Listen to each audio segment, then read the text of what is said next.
અંકલેશ્વરના ભરૂચ સુરત જિલ્લા કક્ષાનો ભૂલકા મેળો યોજાયો હતો। મા શારદા ભવન ટાઉન હોલ ખાતે વિવિધ કૃતિઓનું પ્રદર્શન કરાયું હતું। દક્ષિણ ગુજરાત ઝોન કક્ષાના યોજાયેલ ભૂલકા મેળામાં વિવિધ જિલ્લાની કૃતિઓ રજૂ કરાઈ હતી।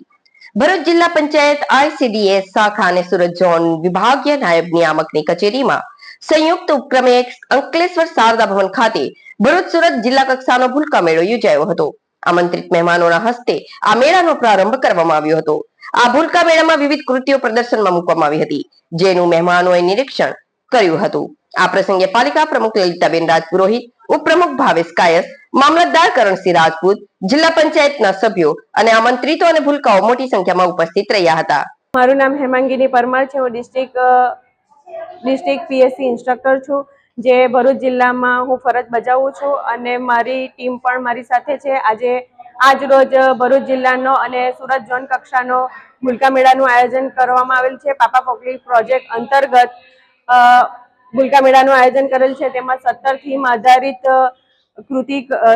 આધારિત TLM નિદર્શન કરવામાં આવેલ છે અને બાળકો દ્વારા અને pre school block PSC instructor દ્વારા કૃતિ રજૂ કરવામાં આવેલી છે અને એમાંથી 1 થી 3 નંબરને પ્રોત્સાહિત ઇનામ આપવામાં આવેલ છે અને એમાં ભરૂચ જિલ્લાએ ભાગ લીધેલ છે।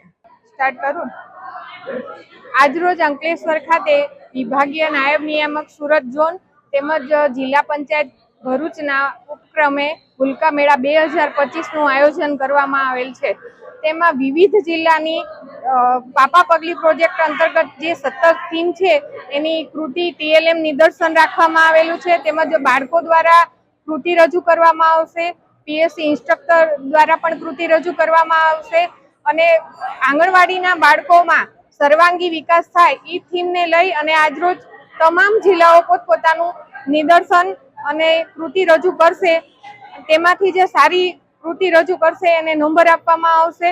તેની સાથે સાથે આપણે બેટી બચાવો, મિશન લાઈફ વિવિધ થીમને લઈ અને આજરોજ ભૂલકા મેળાનું આયોજન કરેલ છે।